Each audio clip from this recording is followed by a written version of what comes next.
bem complicado falar de um filme de amor a respeito de Anora, porque nunca é questão de amor nesse filme. I like Anora. It's a good name.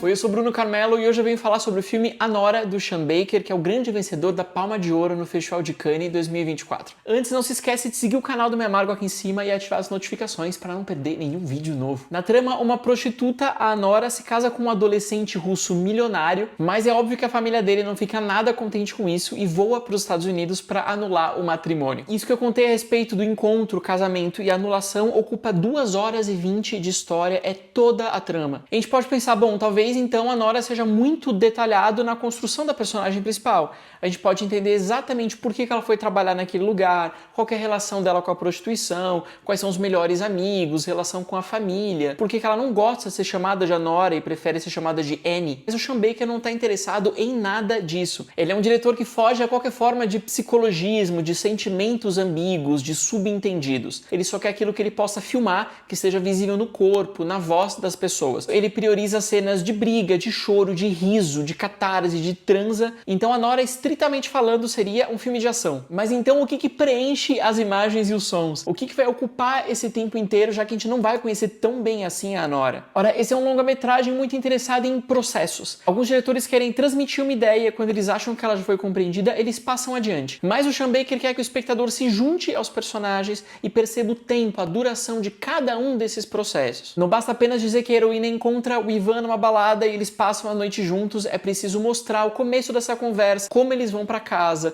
qual que é a primeira transa deles, e a segunda transa, e a terceira, e a quarta. Quando eles passam uma semana inteira juntos se divertindo e gastando e comprando coisas em Las Vegas, talvez umas 2 cenas dessem conta de transmitir essa diversão e essa ostentação toda. Mas aqui a produção mostra, sem brincadeira, pelo menos uma dúzia de cenas do tipo. Então ele é muito mais um filme sobre a experiência de estar junto com esses personagens um tanto irresponsáveis e inconsequentes, do que nos contar que eles são inconsequentes. Aqui a gente passa mais de 30, acho que 40 minutos e ainda não tem nenhum conflito propriamente dito. Mas aí quando os capangas familiares entram em cena para segurar tanto o garoto quanto a Nora e forçar os dois a cancelarem o casamento, a gente volta a ter mais umas cenas muito extensas. A briga de 2 homens contra a protagonista é longuíssima. O Sean Baker faz questão de mostrar que eles quebram a mesa de centro, depois o castiçal, depois um telefone, depois mais um objeto que ela se solta, eles aprendem de novo, eles amarram, ela se solta de novo. E a ideia é que tanto o humor quanto a sensação de absurdo sejam prolongadas pela extensão das cenas. A coisa fica ainda mais engraçada, ainda mais impensável, porque ela não acaba jamais. Essa briga inclusive chega a lembrar Esqueceram de Mim,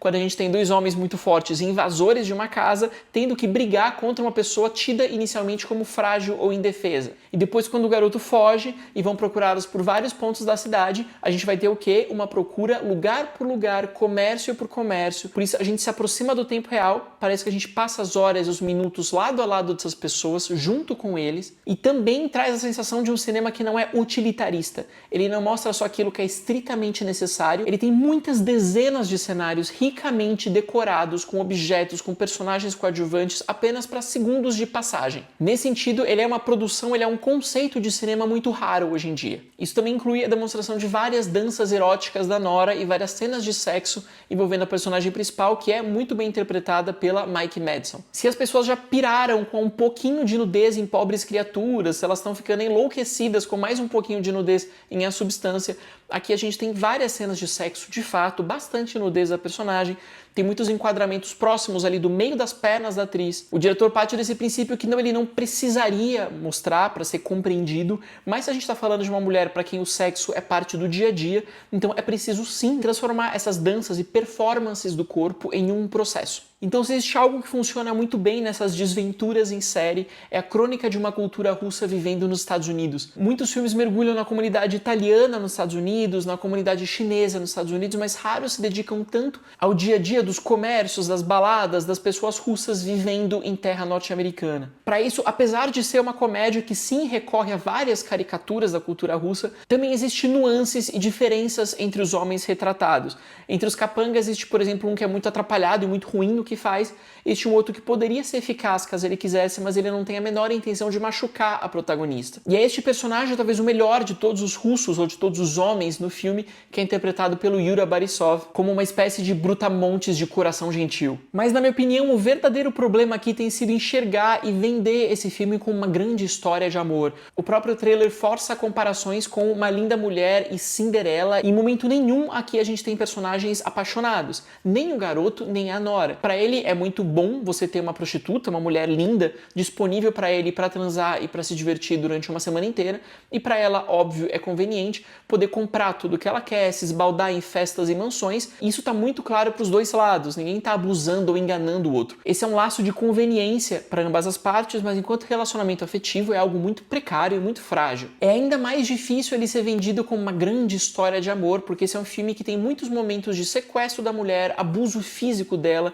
diversas humilhações, ela termina com o corpo todo roxo. Então a gente vender isso como algo muito divertido e muito leve, olha como as pessoas se apaixonam por alguém errado, é bastante problemático enquanto representação das mulheres numa sociedade contemporânea. Para piorar, a conclusão, que eu não vou detalhar aqui, eu não vou dar spoiler nenhum, mas ela também é muito problemática na maneira como ela retrata essa mulher finalmente percebendo tudo o que aconteceu com ela, na relação sugerida pelo roteiro que ela teria com o próprio corpo e com o sexo, e da imagem que o Sean Baker escolhe para se despedir do espectador. Ainda existe um uso recorrente da palavra estupro, às vezes gritado como sinal de alerta, às vezes apenas ameaçado, às vezes como elemento de flerte, que também pode e merece ser problematizado. A estranheza se torna ainda maior quando a gente percebe que esse filme venceu a Palma de Ouro, ou seja, o maior prêmio do maior festival de cinema do mundo. A gente espera desse festival que ele aponte novos caminhos do cinema, as linguagens mais radicais ou mais inovadoras que ou os diretores veteranos ou as novas vozes estão propondo. A Palma de Ouro já foi entregue a filmes muito importantes como 4 meses, 3 semanas e 2 dias,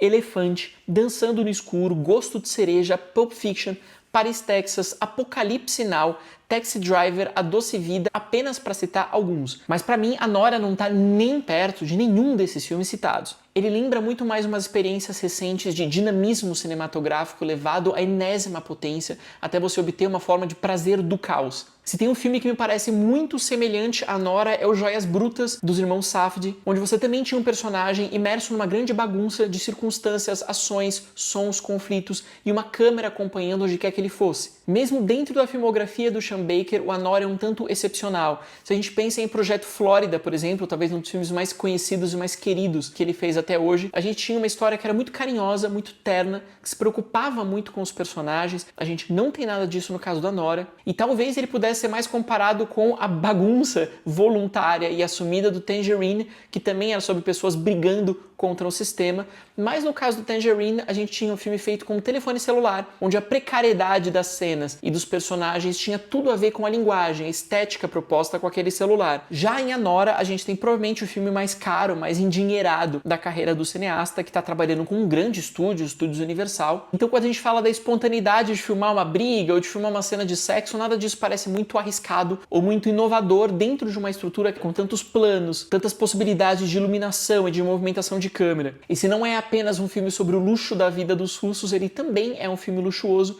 e nesse sentido ele se separa bastante dessas potencialidades um pouco mais radicais do cinema independente. Mas na época em que a gente tem várias produções sobre mulheres que são muito mais radicais no retrato do corpo e mesmo no retrato da prostituição, um filme como Anora me parece muito mais tímido. Ele não é um filme que usa a estrutura do conto de fadas para subvertê-la, pelo contrário, ele se adequa e se conforma a esse aspecto conciliador e sonhador do conto de fadas. Então, se a substância e pobres criaturas denunciam um machismo estrutural, Anora apenas constata a existência disso, e ele não se articula como um filme leve e divertido apesar das cenas de violência e de abuso. Ele também sugere que essas cenas de violência e de abuso são elas mesmas muito leves, divertidas e prazerosas para o espectador, e isso é bastante complicado em pleno 2024.